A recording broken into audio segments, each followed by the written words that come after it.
All right, let's rock and roll on day 2 of Wellspring. If everybody could grab their seats or lean against the wall with their coffee, however you want to approach it. It's great to see a really good turnout on day 2. I think we have a couple folks that are new today joining us. I'm Bruce Kendall with the Economic Development Board for Tacoma Pierce County. Connie Bacon and I co-chair the Water Partners of Tacoma, and worked with Kurt Marks and Jim Parvey and many others to put this day-and-a-half program together. It is very exciting. It was very exciting yesterday, and I think the excitement remains today. Some of the things we heard and learned from one another yesterday, and none of that could have happened without our sponsors, particularly our title sponsors. So I want to thank once again the City of Tacoma Environmental Services Department, the Port of Tacoma, and the Russell Family Foundation for being our title sponsors for this entire event. Why don't we give them a round of applause? So, as asked, you asked for stormwater yesterday, so the stormwater has arrived. You probably experienced that coming in today, and some of you maybe have just arrived because you were dealing with some of the traffic effects of that stormwater. So we always like to plan these events around a good stormwater event. I don't know if it's a burp. Someone described it as a burp event. I don't know if this is a burp event or not, but at least we have some stuff coming out of the sky. I know last night that many of you spent a lot of money at the restaurants and taverns in Tacoma. That is required if you come to Wellspring, so thank you for doing that. And I know you got value for those dollars that you spent. And you may have also had a chance to go look at the one-year-old rain gardens that are along Pacific Avenue between 7th and 17th. They are an important part of our downtown landscape, and in our business we recruit companies into this market. That's our main job at the Economic Development Board. It makes it a whole lot easier when you have a beautiful main street, if you will, in your largest city, and that's what Pacific Avenue is for Tacoma. It's our main street in Pierce County, and so those rain gardens have an important function well beyond their environmental function, as you all know. If you have a chance, if you're not from Tacoma or Pierce County and you have a chance to come back, and maybe you were a little too busy to spend some extra time here on this trip, make sure you do check out the Museum of Glass, the largest international glass museum in the world. The Tacoma Art Museum is just finishing a $15 million expansion and is now going to be the home for the largest Western art collection west of the Mississippi. And so that's really a neat project that's right across from the University of Washington Tacoma campus, which is also worth a visit on your next trip here if you didn't have a chance to do that. And then somebody mentioned to me last night, they said, you know, I'm not a golfer, but I've heard something about an important golf event coming to the Northwest next year. And yes, the U.S. Open Golf Championship, the 115th playing of the U.S. Open, will be on Chambers Bay, which is a reclaimed gravel mine, and now an Audubon certified golf course where the U.S. Open will be played for the first time ever north of San Francisco. So that's the closest we've ever had a U.S. Open to this part of the world. And there will be 250,000 people attending that event over those 7 days and broadcast to 100 million people around the world. And so guess what they're going to see? They're going to see those rain gardens on Pacific Avenue when Fox does the cutaways. They're going to see Puget Sound. They're going to talk about the pristine nature of our environment here. And all of you are part of helping keep that as clean as it can be, and actually working on some of the issues that we know we have to work on to make it even cleaner than it appears. Appearances are one thing, and where we're trying to go in terms of cleaning it up is another thing altogether. So all these things are interconnected in the economic development world. That's why we love the work that we do, and we're very happy to be a part of putting this conference on again for the third year in a row. Yesterday, as I mentioned, we learned a ton. And in the break conversations and at dinner last night with some of you, certainly heard a lot of energy around some of the things that folks picked up on, and new collaborations being suggested and forged during those conversations. We heard from our two congressmen from this area about the new labs that are just opening from funding that a lot of us helped get a few years ago from the state. Those labs are opening at UWT this year and at WSU Puyallup, are two superstar institutions, educational institutions in this market. We heard about the EPA's good work on providing a list of very specific things that municipalities and local leaders can do around the country to address some of the challenges of stormwater and environmental issues related to water. And we're going to hear more from Jeff Lape in a moment when he brings his panel up here. We heard from utilities, Tacoma Public Utilities and others, about practical steps and in many cases relatively inexpensive steps they've taken with technology to increase their ability to make sure that the systems they are responsible for are running cleanly and smoothly for residents, for businesses, and for the environment. And that was, I've had a lot of people come up to me and say that was particularly exciting, that panel that talked about these on-the-ground practical solutions.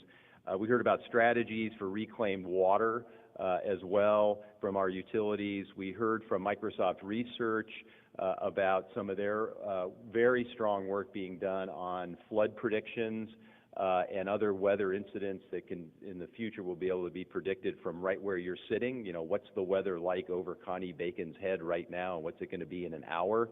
Microsoft will be able to tell you that, which is pretty neat.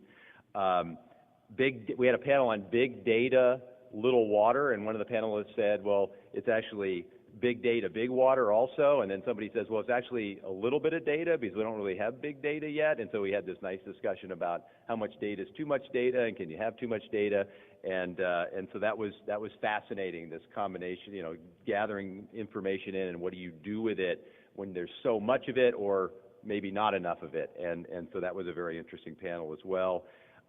We had a panel on time is money, again looking at practical applications at the port and other institutions about dealing with stormwater runoff, and that was a real education, I think, for a lot of us in terms of some inexpensive things you can do on the ground level. And one of the panelists there said, you know, time is money, but money is also money, and so we're all budget constrained, right? And so that is something we have to keep in mind as we talk about grand ideas about fixing the environment and making sure the economy keeps chugging along. We all are operating with fiscal constraints, so how to work best within that environment. And then finally, we finished with lightning presentations or mini TED Talks, which I also heard from folks afterwards yesterday. People found really enjoyable and unusual at an event like this, and so that was pretty good feedback to get, where folks were able to present for 3 minutes and then get questions for a couple minutes on whatever they wanted to observe about what they heard during the day, or pitch a product. We had a couple products pitched, which was pretty cool. Very interesting day yesterday. So for those of you who weren't here, I just wanted to give you a little bit of a summary of that. Today, you have the program in front of you, and I want to add one thing to it. At the end, at noon, or 12:15, Joel Baker and Kurt Marks from the Center for Urban Waters, in cooperation with Eagles Millburgs, have offered to do a tour of the Center for Urban Waters down on the Foss Waterway, which is the LEED Platinum building, where Joel Baker and Kurt have their offices, and the city has, it's a city building, the Environmental Services Division, and they have a number of folks, scientists and policy folks working there as well. It's the home of the Puget Sound Partnership, so a real combination of a lot of different agencies coming together. So if you're interested in that, we're going to do a little sign-up sheet. I think Brenna's going to put that out in the lobby, and just give us some indication if you'd be interested in doing that. If not, it hasn't been on the program, so this is an add-on. You think about it. It's probably about an hour and a half commitment if you decide to do that, and we'll figure out a way to get folks down there and give you a tour of that facility.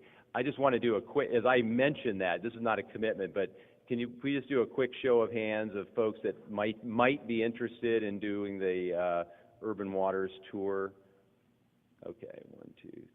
So I think Eagles, Kurt, there's a pretty good smattering of folks. So if you want to commit to that, just sign up on the little page out front that we're gonna have out there for you. I'm now going to turn to our first panel today, Kryptonite or Coffee. I do have one thing to note. Kristen Sowen from Weyerhaeuser is ill this morning. She has a very high fever, so she called and said she couldn't make it. So she won't be able to be a part of that panel, but Jeff and his fellow panelists will have plenty to say, and they will present, and then we'll move to Q&A, and we'll use the time as best we can to get as much information shared as possible. Jeff, as most of you know, is the Deputy Director of the Office of Science and Technology within the Office of Water at the U.S. EPA. He was our morning keynote yesterday, so thanks for pulling double duty. Really appreciate that.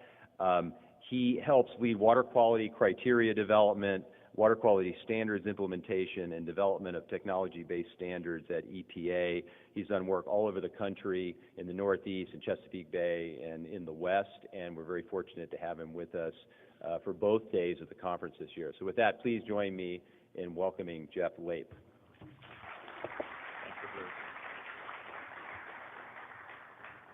Thank you, Bruce. Good morning, folks. I need to begin with a thank you. Bruce, Connie, Kurt, David, Brenna, all of you. This has been a real treat for me to be engaged. I'm so excited by the energy that you folks have. Yesterday, we heard lots of examples of innovation and technology to address a range of issues: sustainability, economic development, water challenges. And Bruce, it was great you gave that overview, because it was neat to hear how folks are dealing with an uncertain future, reclaimed water opportunities, big data, IT, sensors, the power of information, efficiencies. And one couldn't help think about, why are those things happening? What are the drivers for that innovation, that economic development, that technology pursuit? Is it political leadership? Your two congressmen yesterday were just stunning examples, I think, of forward-thinking folks who are going to be real advocates for you. Is it local leadership? Is it this stuff happens very organically? That folks get a vision and say, we want to do this. This is our Tacoma. This is our water. Is it simply an entrepreneurial spirit that you folks have? Or is it driven by financial constraints, financial pressures, crises? We look across the country. We referred to California yesterday, and we recognize the importance of droughts and climate change on the East Coast with Superstorm Sandy. Are these the drivers to innovation? So this morning, Sanjay and Bob, why don't you guys come on up? We're going to explore another factor for innovation and technology, and that is regulation. Is regulation a driver or a hindrance? Or in the parlance of the agenda, is it kryptonite, capable of killing Superman? Or is it coffee, that great stimulant that we all look for? So Bob and Sanjay are going to provoke our thinking about the role of regulation, and be prepared to sort of pummel them with questions about the basis for their viewpoint. So let me first introduce Sanjay. Sanjay is principal of S2 Sustainability Consultants, where he works with all sorts of organizations, large and small, in the private sector and public sector, working on sustainability and lean. Until recently, he was chair of the Environment Committee for the Washington Business Alliance. He was also Director of Strategy Solutions at March 1st, and then First Vice President at Washington Mutual, where he led the Sustainability Initiative Greening of WAMU. Sanjay, I was particularly impressed with your document that I read this morning, Better Design, Better Outcomes. It's out on the table for those folks who haven't seen it. So Sanjay, what is it, kryptonite or coffee?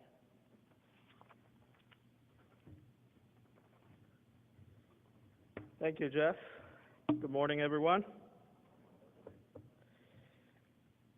So I thank you for inviting me here. It truly is an honor. Unfortunately, like most of you in the room, I'm no stormwater expert. So if you're looking for credit on your conference fees, I think Bruce is the one to talk to there. But what I'm going to do is tell you a story. After I make sure I know how this works. Is the top button? It's going to be this one right here. Perfect. So our story started maybe a couple of years ago, and the Environment Committee of the Washington Business Alliance had just sort of formed and was getting going, and we were looking for a project to work on. And we spoke to various leaders in the field, and the one topic that kept coming up was stormwater. As I said, we weren't experts. And I'll just remind you, this was before the marijuana law was passed in the state as well. But we started to try and understand what it was we were really talking about. And we heard all kinds of stories about fecal coliform, boatyard permits, fish consumption rates, brake pads, and we really had a hard time making head or tail of it. The interesting thing was what we realized was stormwater was a really wide, diverse field. And when we asked for advice on what particular area we should focus on, suddenly all the convergence that we had seen dissipated. Everyone had a different opinion on what was important. What we realized is our first step needed to be to try and understand. So we undertook a several-month effort with the committee, and basically it was predicated on somewhat of a naive belief. If government wants water quality, businesses don't want to degrade water quality, then where is the disconnect? We could see that there were costs associated with remediation of stormwater that were being externalized, but where did those come from? And who was ultimately accountable? So we set about trying to understand the impact of copper and how brake pads and brake dust on our roads damages the navigational system of salmon downstream. We learned about zinc that comes from tires and how that has an impact on our marine life. And these were all incredible revelations. Part of our journey also was visiting the Stormwater Center in Puyallup. John Stark, I saw him here yesterday, and to study low-impact development. And this is an incredible resource that our region has. And certainly, low-impact development is one solution. One of the other things that we heard were conflicts between regulatory frameworks. One thing at the state level, another thing at the municipality level. It wasn't clear as to who was really in charge. To us, this suggested a spaghetti of sorts. We also heard rumors of incredible bureaucracy. Minimally, what this suggested to us was the regulatory arena was at least ripe for investigation. We talked about, well, what would we do in that arena, and looked at leveraging principles of lean. Now, lean, for those of you who might not know, is derived from the Toyota production system, and it's a manufacturing methodology, but now is applied in many different areas, both manufacturing and services. And we knew we could bring lean to focus here, but it was somewhat different than lean. Lean was a hint to it. So we devised a project. Lean is, most people, if you ask them what lean is about, they say it's about the elimination of waste. The challenge in most lean projects is not the elimination of waste, but being able to see it. And there is considerable amounts of waste. One of the things that we knew is you can't understand what waste was until you understood what value was. Because if you understood what value was, everything that did not lead you to that value would be waste. So we assembled, the project we proposed was assembling a group of folks, starting from the designers of regulation, to the enforcers of regulation, to the compliers of regulation. And essentially what we had was, at a federal level, we had folks from EPA and NOAA. At a state level, we had ecology, WashDOT participating. At a more local level, we had folks from King County and City of Seattle. We also had some consultants in the room who were experts in the arena, and at the tail end, we had businesses who actually had to comply. And so we're looking at the entire chain of folks that were engaged in this. One of the things that in retrospect I realized, the project, we applied for a grant to the Russell Family Foundation and were funded by that. And one of the things I really found was incredibly vital, especially in hindsight, was the Russell Foundation was incredibly generous with the funding as well as with the trust and responsibility that we would execute this to the best that we could. And when you're tackling projects of this kind of magnitude, where it's never clear as to where exactly you're going, and it's a part of a discovery, and you may have to change course, that freedom was really incredibly important. So thank you to the foundation for funding the project. Now to the question of the panel. Is it kryptonite or coffee? Well, my particular thought on it is it's a little bit of both. I call it cryptochino. For those of you, I've already contacted Starbucks about trademarking the name. So back to the idea about lean. We started off our discussion about what is value. Is it economic value? Is it the smile on the faces of our children? Is it the biodiversity? And in this case, we realized it was water quality. And I think it's easy to challenge regulators. And this may seem like somewhat of a trivial issue, but what really is the value that we're trying to pursue? And when you bring business together, business is largely in the domain of economic value. And here we're talking a different kind of value. It's societal, it's planetary. And this was a way in which we were differing from traditional lean practices, because in traditional lean, value is deemed to be customer value. Identifying water quality as the value that we were trying to pursue was an incredible weight that was lifted off the shoulders of our participants, was at least we're not going to quibble with the fundamentals of what it is we're trying to do. And that really allowed us to have a much more open discussion. The project spanned 5 half-day workshops in person,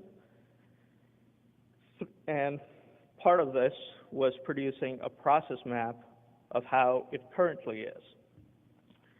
To be fair to the folks in ecology and other regulators, we used a case study that was more complex than the average case study, but our desire to do that was to be able to expose flaws in the methodology and not to harp on any particular part of this.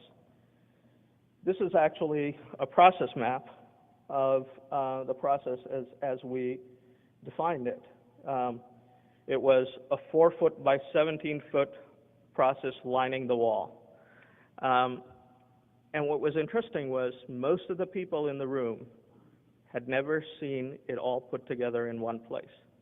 People were familiar with fragments of the process, but they weren't familiar with what would I, as someone who needs to comply with the process, have to go through.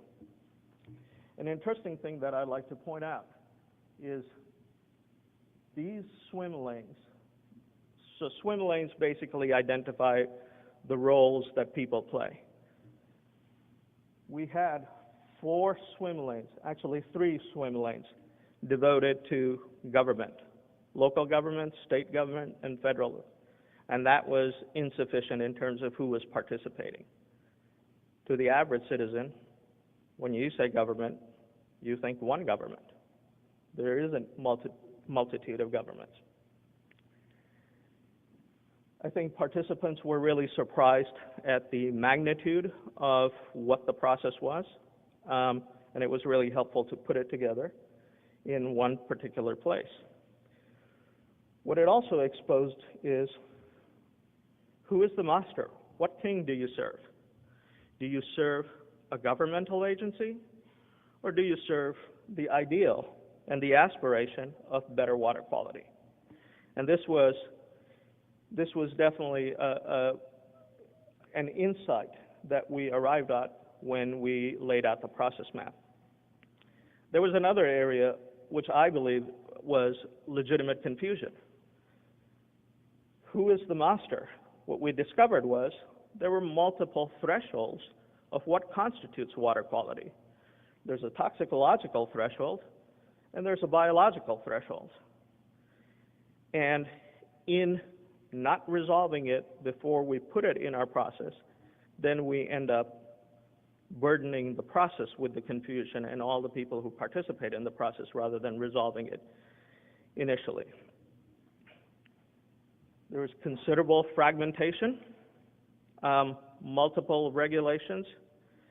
If I am someone trying to set up a small factory near the Duwamish, NEPA, SEPA, JARPA just sounds like a complete muddle to me.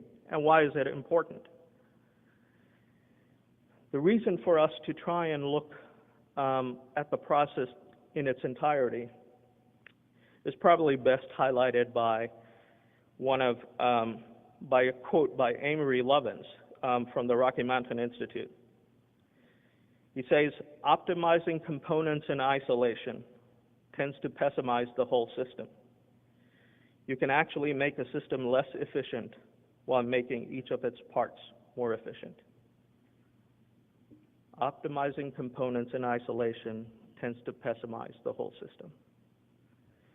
And that was why we felt like we really needed to look at the whole process. What we found was surprising lack of measurements across the whole process. We were looking for cycle time information, we were looking for cost information, and it just wasn't available. There's no standardization of data and just no consistency. And while we wanted to supplement our efforts with strong data, we weren't able to find it, at least with regard to the process. Not only that, we realized that it wasn't clear as to what we should measure. And so some of the recommendations that we developed were, 1, identify whether it actually contributes to value. Does it contribute to water quality? Whatever the process step is, does it help improve water quality? 2, how effective is it? Does it fulfill its intent? Then there are the traditional metrics of how long does it take, how long does it spend waiting, what is the cost associated with it. So really a few simple metrics, not necessarily burdensome, but a few simple metrics that can actually make processes far more intelligent. But then while we were working through these details, It was the fourth workshop, and suddenly I felt like the gods shone their light on us. Bill Moore from Ecology made a comment, and he said, if we are applying for a stormwater permit, we have already failed. Permits are actually a permission to pollute. And that was just an incredible insight for me that turned things on its head. And what that led to is, if permits are actually a permission to pollute, are there ways we can design the regulatory process to actually encourage avoiding the need of a permit? And one of the process steps that we came up with was called better design. Is if you design your site in such a way, you intercept the process earlier where your design is not set in stone, so you can do the design work like low impact development suggests, like many of the architects would suggest, where it's very possible for you to actually eliminate the discharge, and if you don't have a discharge, you no longer need a permit associated with it. So how can the regulatory agencies actually work to help support avoidance of the permit as opposed to focus their attention only on the permit? The work that we did culminated in this report, as Jeff mentioned, which is outside. I do really want to express my gratitude for all the people that were assembled in the room, because the one thing that was really striking to me was that they were all incredibly well-intentioned, insightful, bright people. And it was really tremendous to watch the energy in the room as they all came together. And so that was basically our project. In terms of what lies ahead, to my mind, I think what we need to do is pilot this idea of better design, see if it's actually working, gather the expertise needed for people to not have, to actually avoid the permit. A couple of other things that we actually introduced is when you are actually going for a permit and trying to build your site, and you do a cost-benefit analysis, that what we encourage is actually use the principles of natural capital accounting, where you actually are able to price in your cost-benefit analysis the costs that traditionally are externalized. Because if I don't filter my water, society is going to pick up the cost of cleaning it up. And how much is the cost to me versus how much is the cost to society? And factor those kinds of things in. So I think piloting better design is really important. And to my mind, I think there are several people who highlighted that when the regulations were first put into effect, the major issue was point source pollution, and now we're dealing with non-point source pollution. And I think the regulation is a centralized solution to a decentralized problem. And I think we need to look at innovative opportunities elsewhere. Thank you.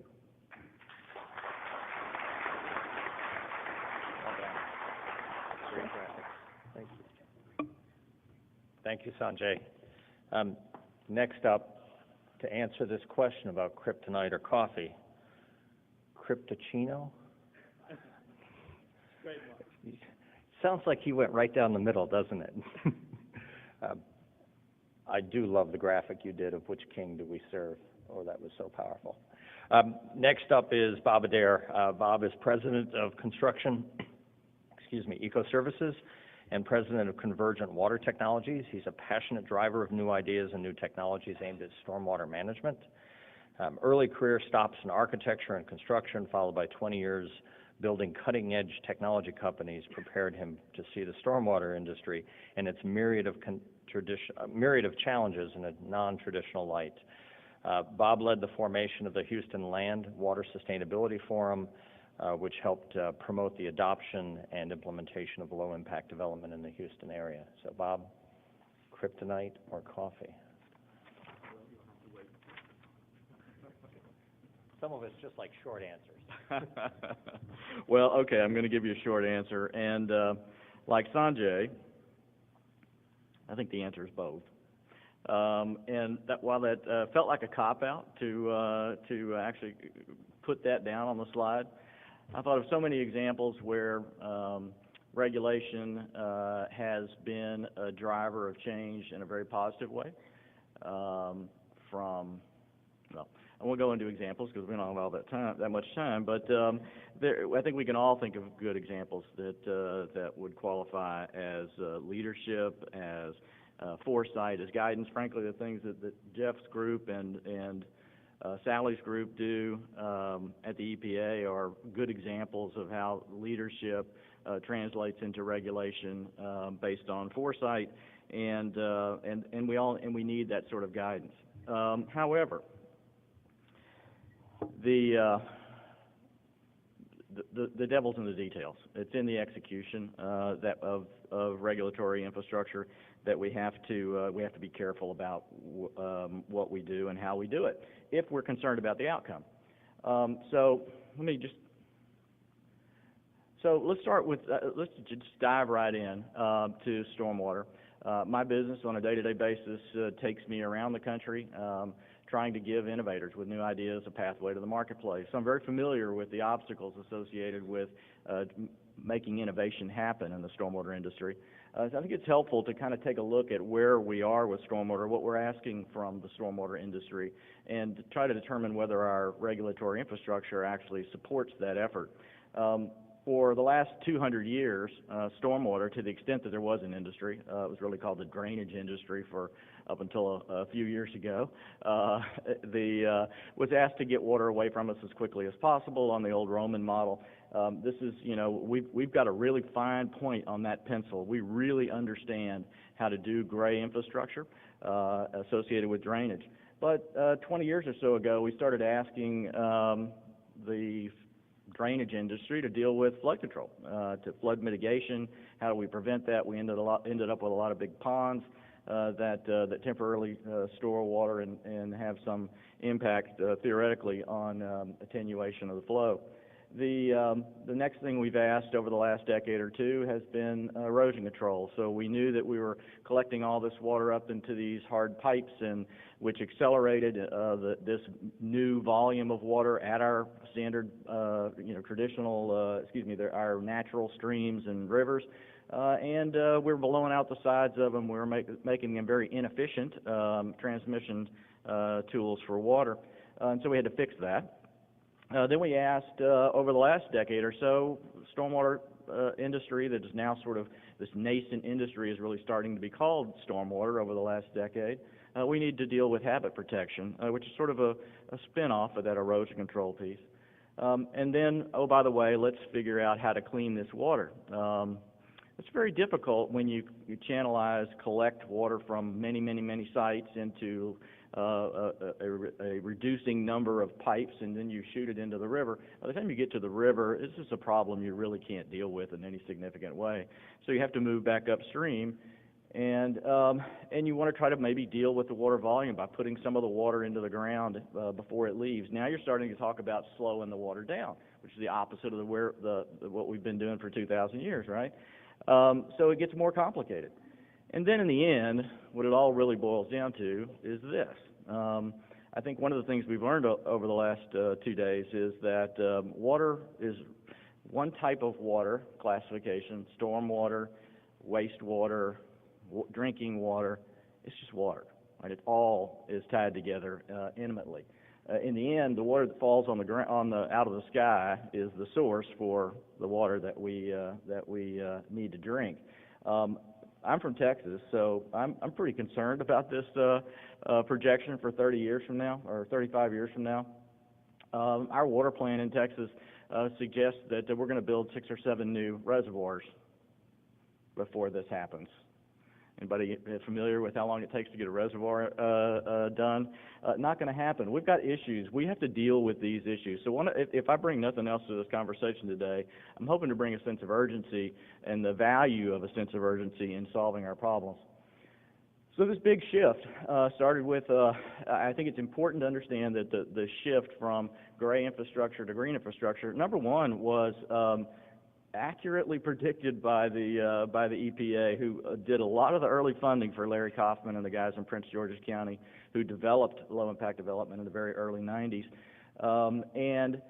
One of the cool things about this process is that they were motivated by attempting to meet new NPDES. In 1990, the NPDES regulations came into play. Looking at it from the perspective of someone responsible for water in Prince George's County, Maryland, it was going to be an onerous task to try to meet those regulations from their perspective with the current technology. So they drew on Larry's background in chemistry and biology and looked for ways to use natural processes to replicate those natural processes in constructed systems that would allow them to lower the cost of compliance. Green infrastructure, low-impact development, was always intended to be better and cheaper. That's important. We'll come back to that. So from my perspective, regulatory infrastructure that's going to support the green infrastructure movement and support our ability to get to our water needs, solving the issues we have with our water needs, is going to be focused on getting out of the way of the economics.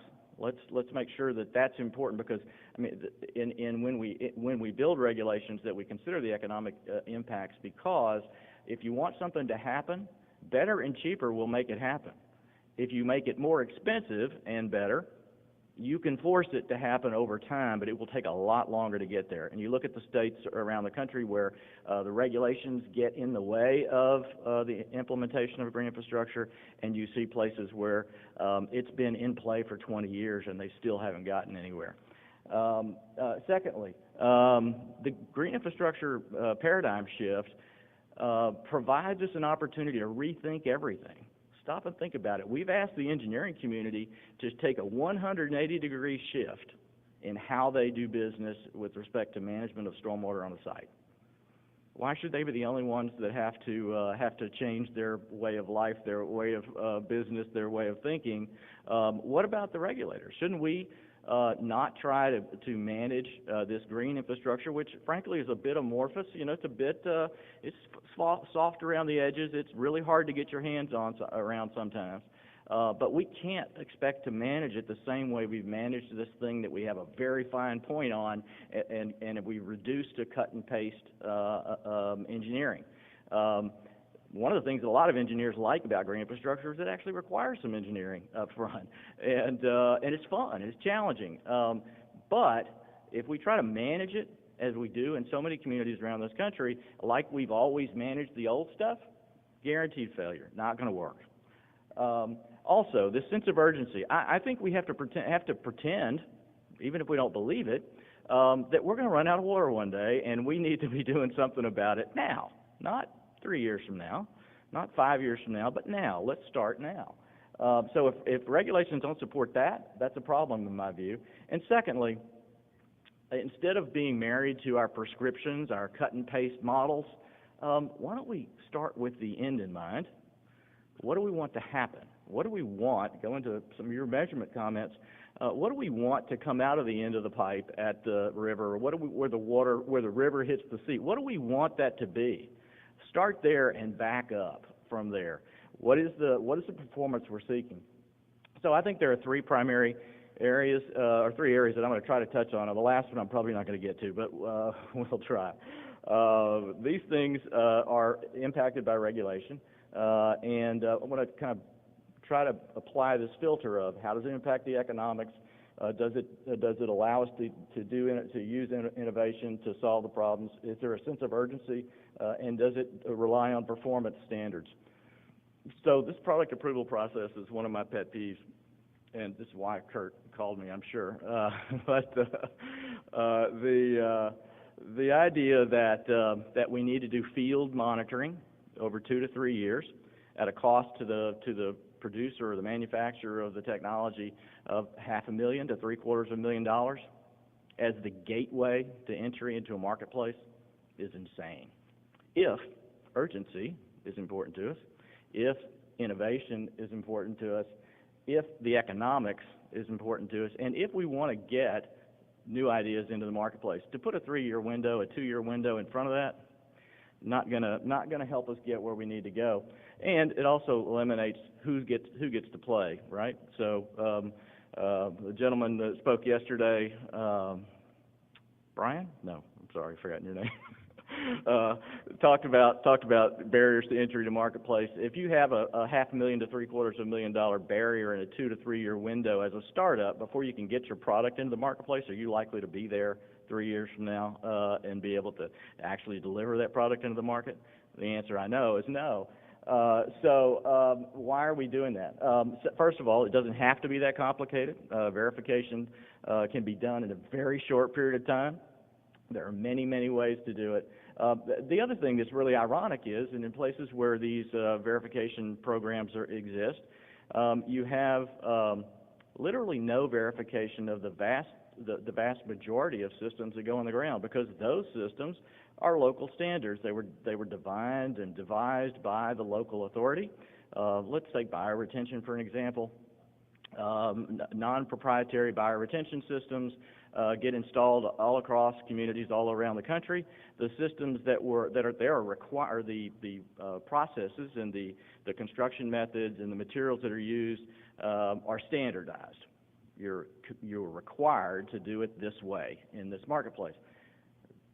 Often, in fact, most times, that system has never been tested and verified to actually do what it's presumed to do. And those systems make up 60%, 70% of the systems we put in the ground. Only manufactured treatment devices are a relatively small percentage of the total things that go in the ground.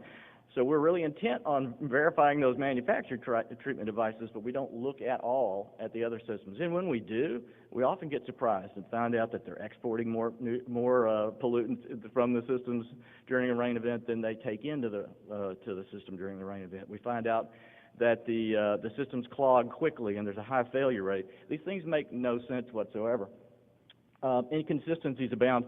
Some states will look at verification programs, outcome and results, and say, well, the science is good, I really agree with their verification protocols, et cetera, but man, that number that your 2 or 3 years worth of testing showed that your system removes XYZ percent, or 80% of pollutant A. I'm just not feeling that. I don't really think that's really possible. So we're going to give you credit for 50% of that. Does that make any sense? The other problem with most of the verification programs that exist around the country, and there have been 4 or 5 or 6 along the way, almost every one of them has been defunct for several years and gone out of business because the state decided not to fund it for a while, and so they've been scrambling. They've had to scramble to find new funds. There is nothing inherently wrong with verification. Do not get me wrong. I think there has to be a strong verification program.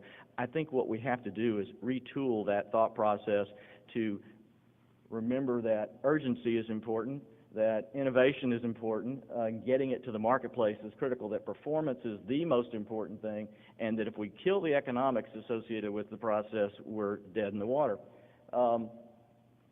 The impact of these processes is barriers to entry. So let's put this a little in perspective. Jeff inspired me with a couple of weeks ago with a cell phone analogy. I spent a lot of time in the very early days of the cellular telephone marketplace. We brought data communications to cellular telephones back in the early 80s. The first portable cellular phone, that debonair guy on the left there is holding that brick up against his face, cost $4,000, and 16 years later, after iteration after iteration after iteration of portable cell phones, by 2000 the Ericsson folks produced the first smartphone. It had a touch screen, had pretty much a full-size keyboard. It had email and text and calendar and syncing with your computer at home and those kinds of things. Let's just think about that. So cellular telephone industry is 30 years old this year. at least with respect to portables, it actually started a year before that, but in any case, portable phones. And it took 16 years to get to the smartphone. So if we applied the same approach to approving innovation in cell phones, we wouldn't see the smartphone until next year or the year after that. So just double or triple the amount of time it takes to get something to the marketplace, and you have some sense of what it looks like. Maybe that's a different perspective to think about it. There is hope and there is opportunity. The Water Environment Federation and a number of people in this room have worked with us in trying to develop this stormwater, let's see, I always forget the acronym, Stormwater Testing and Evaluation for Products and Practices program. EPA has recently announced their support financially for the development of this program.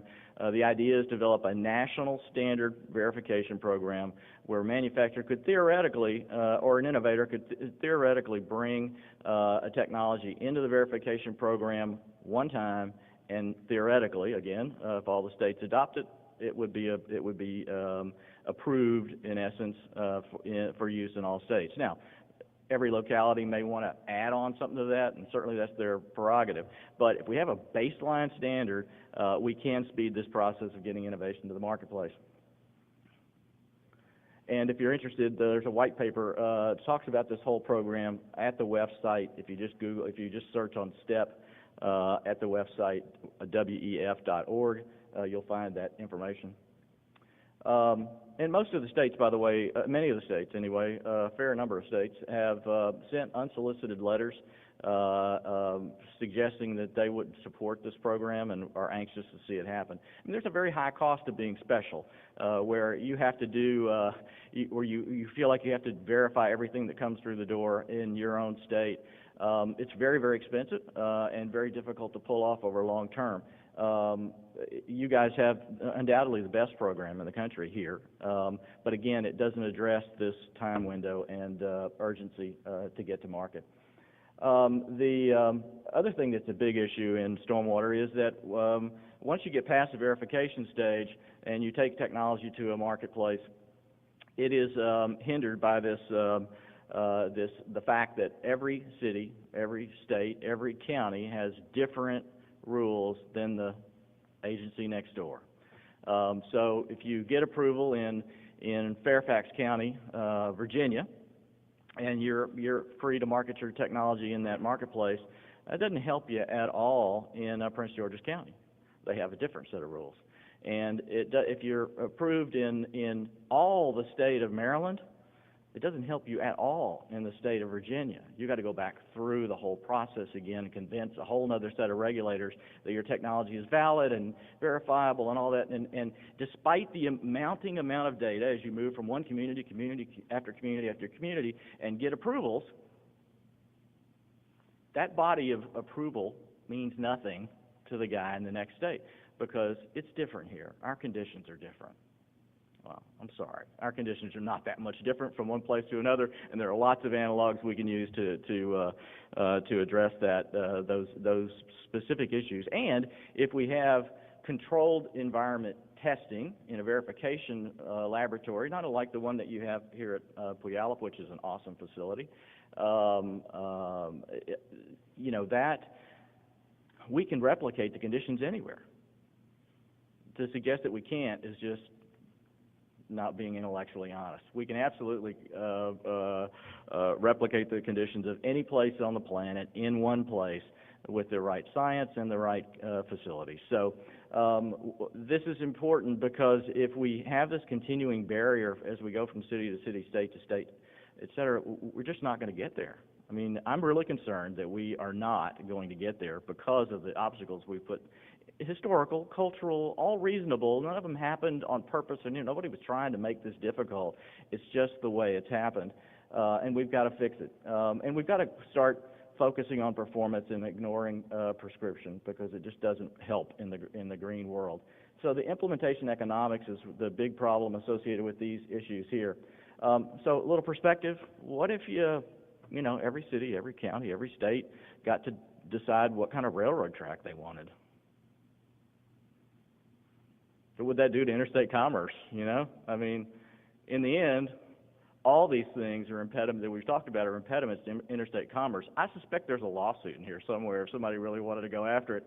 But one of the nice things about the STEP program is that we've had word recently that the folks from NIST, the National Institute of Standards and Technology, are interested in working toward, potentially interested in any case, working towards harmonization of stormwater regulatory infrastructure across the country.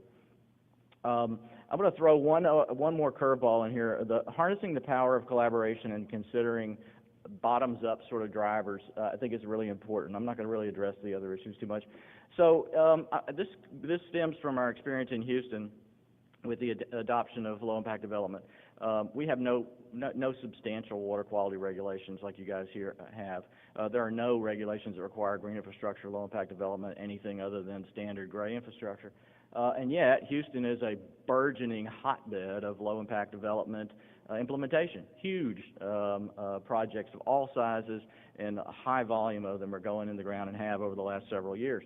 This happened because we took a little bit different approach. The classic approach for moving regulation into the marketplace is that the regulator, at whatever level, whether responding to public policy or responding to whatever drives the regulator to make the decision to try to, in the case of green infrastructure or low-impact development, say we want to do low-impact development. So we're going to create a set of rules that will guide that effort. We will bring the developers in. We'll say, this is what you got to do. Here are the rules. Here's how you do it. And the developers are going to go tell their engineers to design their projects that way. Well, that's not really the way it works. What really happens is the developers are pushing back from day one. They're resistant to change to begin with as a group in general, and money is the key. And any change is going to be more expensive. So we're not in. We're going to fight it. When they sit down with the engineer and say, man, they put all these rules in place, I can't afford this, find a way around it, minimize it, get me out from under it as best you can with the lowest possible cost, right? This is not how you drive beneficial change. But it is how we do it for the most part. And unfortunately, oftentimes the regulators are not, have no experience in the area for which they're creating regulations, so ultimately they create more obstacles to the implementation than they do enablements. So this is a problem too. But here's what happened in Houston. So we had this lid design competition, and I know we're going to have one announced here in a little bit later today. But better and cheaper, which is what green infrastructure is, provides an outstanding way to do things differently. So what we did, we had this design competition, and the engineers, now, granted, we had to coerce them to be in this. We had to find ways to force them to participate. But we knew once we got them in the competition that they'd have to be intellectually honest in order to compete, because, after all, they wanted to win once they were in it. The engineers came away from the competition with some interesting insight. Oh, my goodness, this is better for our clients and cheaper for our clients. And, oh, by the way, it's got all these great environmental things, too, this triple bottom line stuff. It really is real. It's true. So they became an extraordinarily effective advocacy group they wanted to be the first guy to go to the important developers and say, we figured this out. We can drive your costs down. And, oh, by the way, we're going to make all this environmental benefit and quality of life benefit. We're great, right? Awesome. That's how you want to drive change, right? And so then the developers went to the city and the county and said, hey, our engineers tell us we need to do this low impact development stuff, but your rules don't let us do it. You know, we got to drain every lot from the back to the front, and we got to have a curb and a gutter and all that stuff on every lot. You got to fix that because we want to do this stuff. It's better, for our economy and our environment and all those things. Pretty cool way. So actually, that's when we developed the first lid regulation. Now, it's not required, but it's optional. But it changed the game. I'm suggesting that the green infrastructure paradigm shift gives us lots of opportunities to think about things differently, to take new paths along the way. And I think this sort of ties into what Sanjay said earlier. We use a collaborative permitting process. There's no, your green infrastructure project is going to go a lot faster through the permitting process than a standard traditionally designed project would, because you're going to sit down in the very beginning of the project and you're going to show the three members of the panel that are in the county that are going to judge this project, and you sit down in the early stages, you go through your modeling, you show them how you're going to achieve the goals, and our regulation is completely performance oriented. It's 25 pages. It's the third most populous county in the country.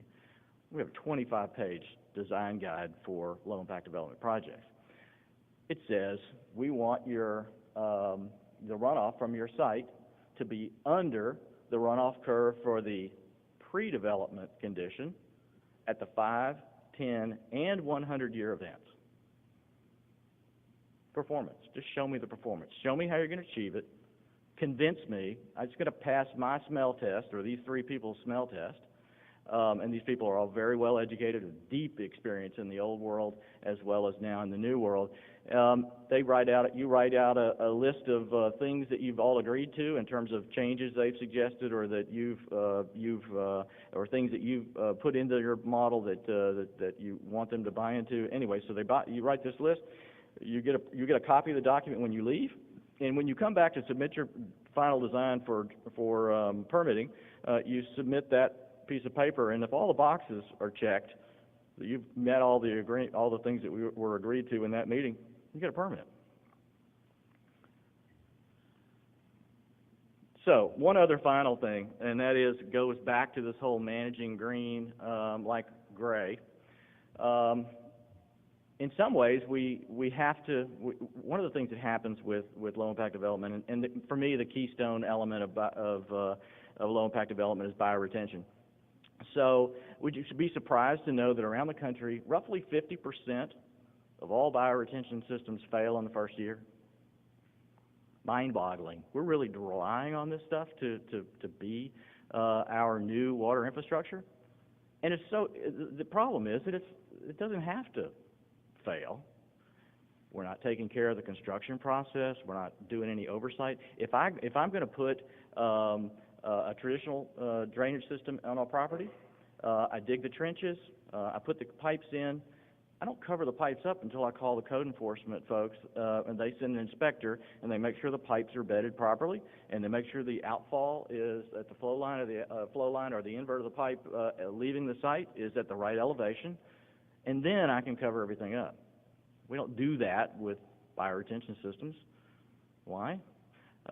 We have very simple methods of performing field infiltration tests to prove up the media in the system actually works, that the guy who mixed it right.